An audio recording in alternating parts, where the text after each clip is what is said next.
ప్రభుజీ చివరిగా రీసెంట్గా గరికపాటి గారు ఒక స్టేట్మెంట్ చేయడం జరిగింది. ఒక సనాతన ధర్మాన్ని ఫాలో అయ్యే మీరు, లేకపోతే సనాతన ధర్మం గురించి అవేర్నెస్ క్రియేట్ చేసే మీరు ఆ స్టేట్మెంట్ని ఏకీభవిస్తారా లేకపోతే తిరస్కరిస్తారా? అసలు వారు ఏ ఉద్దేశంతో చెప్పారు, ఏం చెప్పారు? ఏం చెప్పారు? గుడ్డు గాడిద గుడ్డ? అవును, మిడ్ డే మీల్లోని అంటే వారి ఇంటెన్షన్ మనం అర్థం చేసుకోవాలి. తిండి పెరగడం వలన అంటే భోజనం పెట్టడం వలన ఈ గవర్నమెంట్ బళ్ళలో విద్యార్థులు పెరిగారు, చాలా సంతోషకర విషయం. అక్కడి నుంచి మంచి విద్యార్థులు తయారైతే మంచిది. వారి ఉద్దేశంలో ఆ గుడ్లు లెక్కపెట్టుకోవడం, అప్పచెప్పడం ఇదే పనైనా పిల్లల మీద కాన్సన్ట్రేషన్కి అది డైవర్ట్ అవుతుందనేది వారి ఉద్దేశం అని మనం విన్నాము. అంతే తప్ప వారు పిల్లలకి తిండి పెట్టడం విషయంలో వ్యతిరేకం అని భావించట్లేదు. ఎవరో మరో కామెంట్ ఏమిటంటే, అంటే అంతకుముందు ఎవరు చదువుకోలేదా అని. కానీ ఇలా భోజనం ఇంట్లో పాపం ఒక యూట్యూబర్ పెట్టాడు, అని పేరు నాకు గుర్తులేదు. గరికపాటి వారు అంటే నాకు అభిమానం. కానీ మా అమ్మ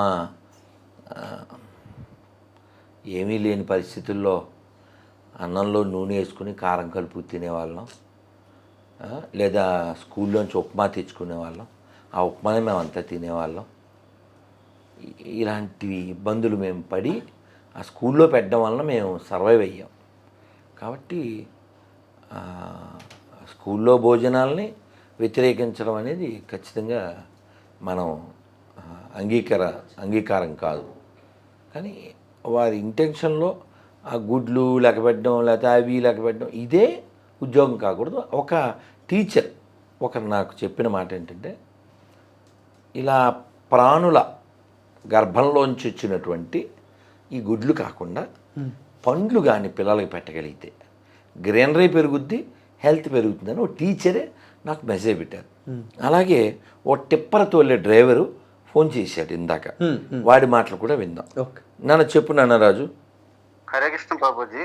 నీ మాటలు నీ అభిప్రాయం చెప్పే, ఇక్కడ camera record. Okay Hare Krishna Prabhuji. ఇందాక గరికపాటి వారి గురించి, గుడ్డు గురించి చాలా మంది చదువుకున్న వాళ్ళు మాట్లాడుతున్నారు. ఈ గుడ్డు గురించి కాదు ప్రభుజీ, ఇంకా చాలా సమస్యలు ఉన్నాయి. గరికపాటి వారు ఎంతో అనుభవం ఉన్న వ్యక్తి, ఆయన గురించి మనం మాట్లాడటం కరెక్ట్ కాదు. నేను అనేది ఏంటంటే, మధ్యాహ్నం భోజనం అన్నది కరెక్టే, ఆయన చెప్పింది తప్పు కాదు, కరెక్టే. విద్యార్థులు చదువుకుంటానికి వెళ్తారు కానీ భోజనం గురించి కాదు. ఈ టాపిక్ దేని గురించి అంటే నేను మాట్లాడేది, నాకు తెలుసో తెలీదు ప్రభుజీ, 1వ తరగతి కాడి నుంచి 12వ తరగతి వరకు, డిగ్రీ వరకు అన్నదమ్ముల్లో కలిసిమెలిసి జీవిస్తాను అందరం. అలాగే గవర్నమెంట్ కూడా 1వ తరగతి కాడి నుంచి 12 డిగ్రీ వరకు కూడా గవర్నమెంట్ విద్యార్థులందరికీ అమ్మఒడి, చాలా పుస్తకాలు, బ్యాగ్స్ అన్ని ఇస్తుంది ప్రభుజీ. నేను అనేది ఒకటే, చదువుకున్న విద్యార్థికే జాబ్ రావాలి. రిజర్వేషన్ దాని గురించి ఎవరూ మాట్లాడతలేదేంటి? ఈ గుడ్డు గురించే గరికపాటి వారిని హైలైట్ చేస్తున్నారు ఏంటి అన్నదే నాకు ఆలోచన ప్రభుజీ. చాలా మంది చదువుకున్న వాళ్ళు ఉన్నారు, మీ ఎదురుగుండా ఉన్న వాళ్ళు కూడా చాలా, ఈ వీడియో చూస్తున్న వాళ్ళు అందరూ చదువుకున్న వాళ్ళు ఉంటారు. ఈ రిజర్వేషన్ గురించి ఎందుకు మాట్లాడతలేదు? చదువుకున్న విద్యార్థికే, మెరిట్ స్టూడెంట్కే జాబ్ రావాలి. ఈ రిజర్వేషన్ ని ఎందుకు అనగదొక్కుతున్నారు? దీని గురించి ఎవరు మాట్లాడతలేదు ఏంటి అన్నది ఆవేదన ప్రభుజీ. అద్భుతం, అద్భుతం. నువ్వేం చేస్తున్నావు చెప్పు. ఈ గుడ్డునే హైలైట్ చేస్తున్నారు ఏంటి ప్రభుజీ? మెరిట్ స్టూడెంట్ ఇంకా అలా అనుకుతోకపోవాలా? మెరిట్ స్టూడెంట్ గా రావాలి కదా ప్రభుజీ. వెనక ఎప్పుడో, పూర్వం ఎప్పుడో ఏదో చేశారని, అప్పుడు ఇప్పుడు కాదు కదా ప్రభుజీ. ఒకడు చెప్పిన ప్రభుజీ, ఒకడు వదిలేడంటే ఆలోచించే వదిలేక ప్రభుజీ. అప్పుడు రాజ్యాంగం రాశారు, కరెక్టే, కాదంటలేదు. అప్పటికి ఇప్పటికి బోల్డ్ అని మార్పులు జరిగినాయి. కాబట్టి ఇప్పుడు నువ్వు చెప్పే దాంట్లో కంక్లూషన్ ఏంటంటే, టాలెంట్, మెరిట్ ఉన్నవాడు అంటే డ్రైవింగ్ వచ్చినోడు డ్రైవింగ్ చేయాలి. ఆడు మా బామ్మరిది కాబట్టి డ్రైవింగ్ సీట్లో కూర్చోబెట్టకూడదు, అంతేగా? అవును ప్రభుజీ. అంతేగా. నువ్వేం చేస్తుంటావు? టిప్పరేనా? టిప్పర్ ఒకడే ప్రభుజీ. టిప్పర్ లారీ తోలుతుంటాడు. పోలవరం ప్రాజెక్ట్ లో టెంపుల్ ప్రభుజీ. అదేనా టిప్పర్ లారీ తోలుతాడు. ఇప్పుడు మీ తమ్ముడు కృష్ణ ఉన్నాడు కదా, వాడు తోలుతాడా? తోలు ప్రభుజీ, తావి పని చేస్తారు. ఆడు తాపి, ఆడు అందులో హ్యాపీ, ఈనాడు పాపి, ఈజీ హ్యాపీ. ఇప్పుడు మీ తమ్ముడే కాబట్టి ఏమండి మా తమ్ముడిని అంటే నాకు చాలా ఇష్టం అండి, ఇవాళ వీడు తోలుతాడండి, అది తోలడం వస్తే వాళ్ళ తమ్ముడైనా పర్లేదు, బామ్మర్దైనా పర్లేదు, అది వీడికి ఎప్పుడు తోలలేదండి, డ్రైవింగ్ సీట్లో ఎప్పుడు కూర్చోలేదు అంటే ఎప్పుడు ఇచ్చేస్తే ఏమైపోద్ది? యాక్సిడెంట్లు అయిపోతుంది. ప్రభుజీ ఎలా ఇస్తాను? మీ తమ్ముడైతే ఇచ్చేస్తారా? మీ బామ్మర్ది అయితే ఇచ్చేస్తారా? అది డ్రైవింగ్ వస్తే ఇవ్వాలి కదా. కాబట్టి రిజర్వేషను అనేది అవసరం లేదు, ఎవరికి ఏది నీడో అది ఇవ్వండి. దానికి కులం ఎందుకు, దానికి మతం ఎందుకు?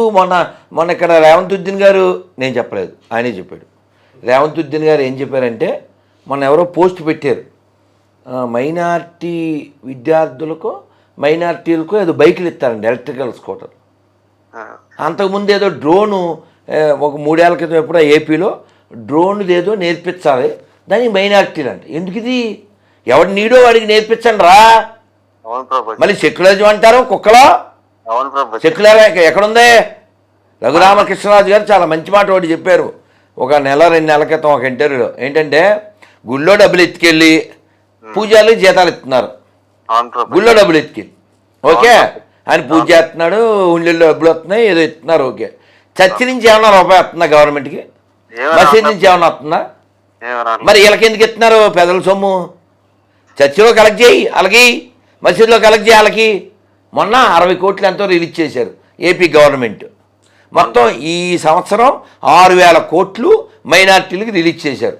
6,000 కోట్లు 6,000 మంది రైతులకు ఇవ్వండి. 6,000 కాదు 12,000 ఇవ్వండి. 20,000 మంది రైతులకు ఇవ్వండి 6,000 కోట్లు. 1,00,000 మంది రైతులకు ఇవ్వండి 6,000 కోట్లు. ఎలా ఉంటుంది అంటారు? జై జవాన్, జై కిసాన్, జై జవాన్, జై కిసాన్, జై జవాన్, జై కిసాన్. కాబట్టి నువ్వు అవసరమైన వాడికి ఇవ్వడమే రిజర్వేషన్ తప్ప ఫలానా కులం ఫలానా మతం కాదు. ఆ దిశగా ఈ దేశం ఎదగాలి. జడ్ ఆ విధంగా ప్రయత్నం చేయాలి. భారత్ మాతాకి జై. ఉండనా మరి? ఇంకో ఇంటర్వ్యూ ఉంది నాన్న. థ్యాంక్ యూ నాన్న. జై శ్రీరామ్.